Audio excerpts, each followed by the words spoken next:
The following lesson is linked to Learning Outcome 2, Reading and Viewing, and addresses the assessment standards that requires learners to explore and explain key features of texts and how they contribute to meaning in poetry. Learners should be able to recognize that verse and stanza forms, rhyme, rhythm, and punctuation affect meaning.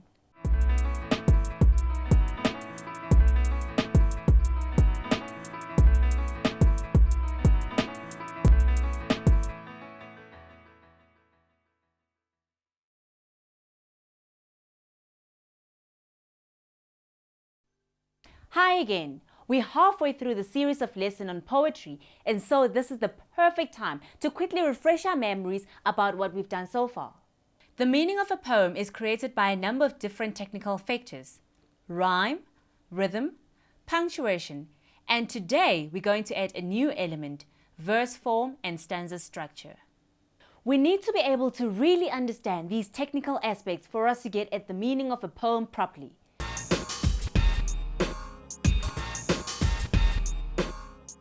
By the end of this lesson, you will be able to define verse and stanza form, discuss how verse and stanza form contribute to the overall meaning of a poem. Verse is writing arranged in lines which have rhythm and which often rhyme at the end. A stanza is a section of a poem consisting of a group of lines that form a unit in a pattern. Remember that we talk about paragraphs in essays, verses in songs, and stanzas in poetry. Now, all poems have stanzas, and we've seen some different styles over the last few lessons.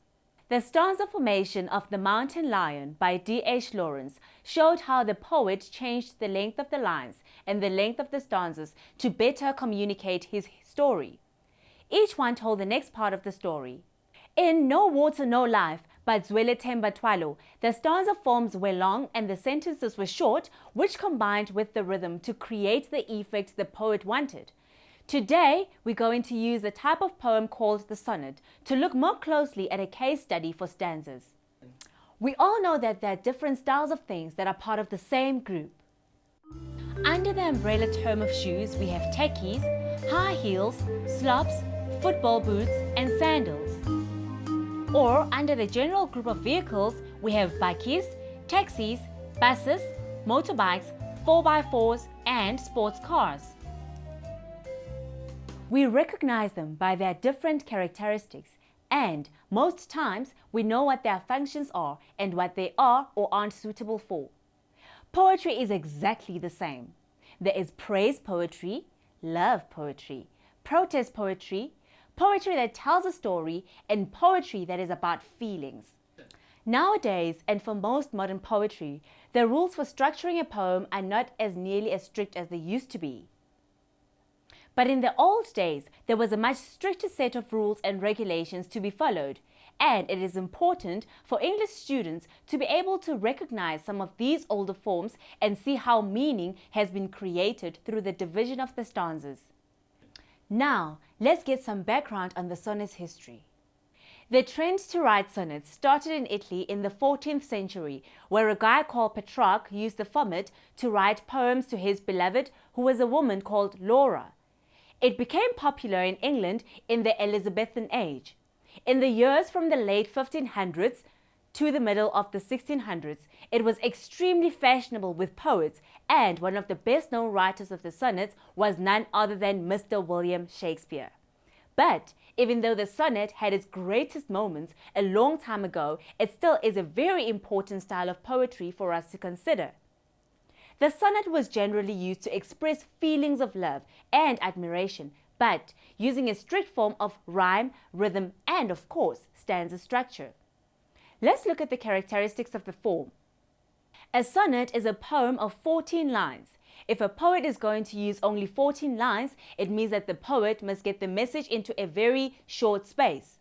If a poet is going to use only 14 lines, it means that the poet must get the message into a very short space. So, the sonnet has a lot of impact because it is short and punchy. Talking about sonnet isn't the same as doing a proper analysis of one. So, let's have a look at one written by Elizabeth Barrett Browning. This sonnet was written much later than when they first became fashionable, but she sticks to the conventions of sonnets because her sonnet is 14 lines long and the content is all about love. The ways of love. The ways of love.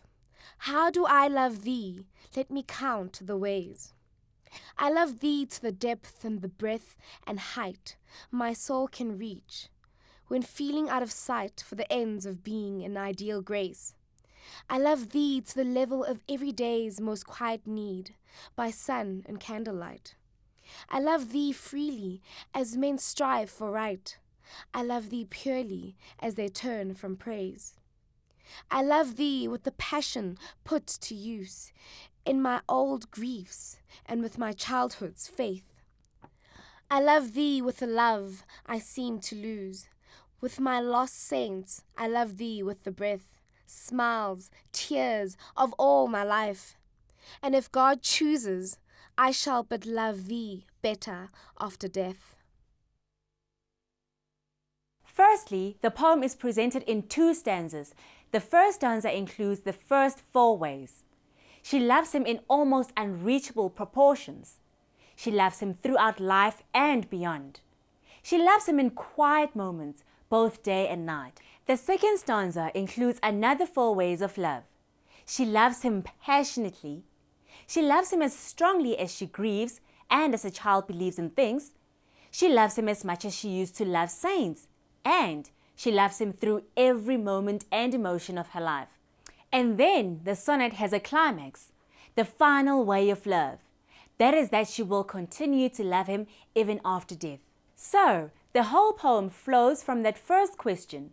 In the next 11 lines, she counts the ways in which she loves him, and in the last 2 lines, she hopes that she might love him even more after she has died. So, the sonnet form helps her to structure her thoughts and end with a surprising climax.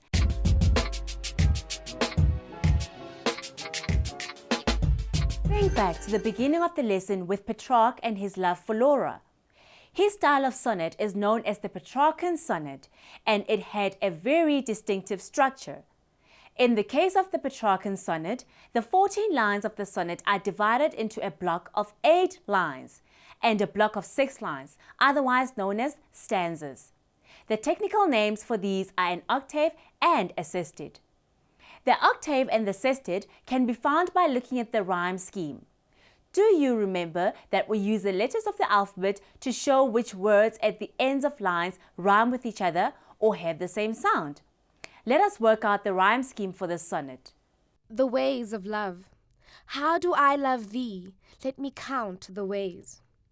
I love thee to the depth and the breadth and height my soul can reach, when feeling out of sight for the ends of being in ideal grace. I love thee to the level of every day's most quiet need, by sun and candlelight.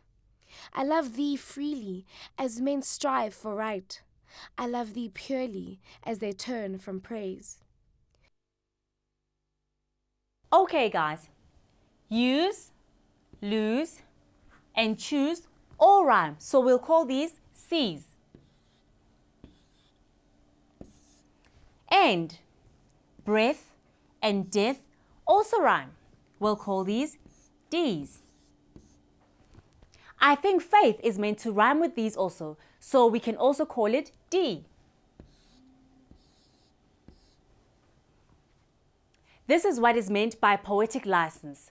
The poet is able to bend the rules to make his or her poem fit into a specific rhyme scheme, without losing the meaning that he or she wants to convey.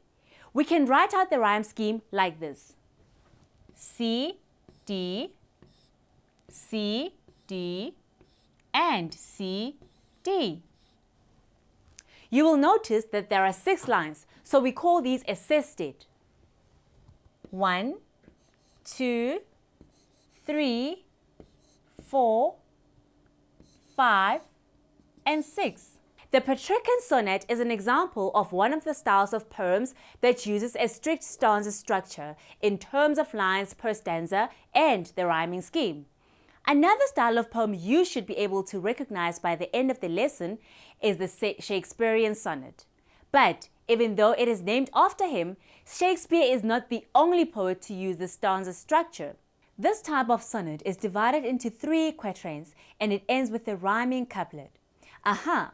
Let's take a closer look at these terms. Quatrain just means there are 4 lines in the stanza. There are 3 of these in the Shakespearean sonnet. 4 times 3 equals 12, which means that we are still missing 2 lines, and that's the couplet. The word means two, like couple, and these 2 lines usually rhyme with each other and nothing else. Let's take a look at an example. Let me not to the marriage of true minds admit impediments. Love is not love which alters when it alteration finds, or bends with a remover to remove. Oh no, it is an ever-fixed mark, that looks on tempests and is never shaken. It is the star to every wandering back, whose worth's unknown, although his height be taken. Life's not time's full, though rosy lips and cheeks within his bending circle's compass comes. Love alters not with brief hours and weeks, but bears it out even to the edge of doom. If this be error, and upon me proved, I never read, nor no man ever loved. Let's start off with the rhyme scheme of the sonnet. We've got minds, which rhymes with finds. We'll call these A. We've got love, which rhymes with remove. We'll call these B. And we've got mark, which rhymes with bark. These will be our C's. Shaken will rhyme with taken. There will be our D's. And we're still continuing. Cheeks will rhyme with weeks. We'll call these E's. Comes will rhyme with doom, and we'll call these F. And proved will rhyme with loved. We'll call these G's. Now, let's see what we left with. A, B, C, D, C, D, E, F, and G, G. This is exactly what we expected. A 4-line pattern repeated 3 times plus 2 lines at the end. In other words, 3 quatrains and a couplet. This is a couplet. The quatrains deal with 3 ideas. How true love can't just be removed. How love isn't changed but remains a constant quality in a strong relationship. And how love isn't something that fades with time and with the people getting older.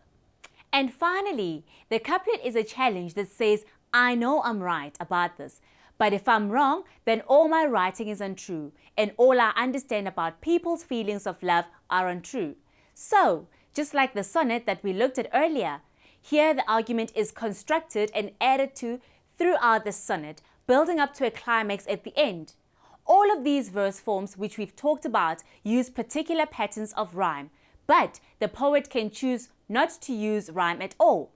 If the poet chooses free verse, then he's not forced to use a particular rhyme scheme, and so the emphasis will be on rhythm.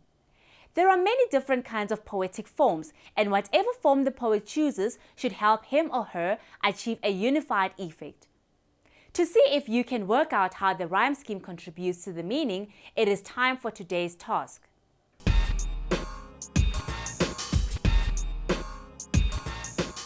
Find an example of a sonnet in an anthology. Work out what rhyme scheme has been used. Determine what type of sonnet it is. It will either be Shakespearean or Petrarchan. Discuss how the argument is constructed over the course of the stanzas.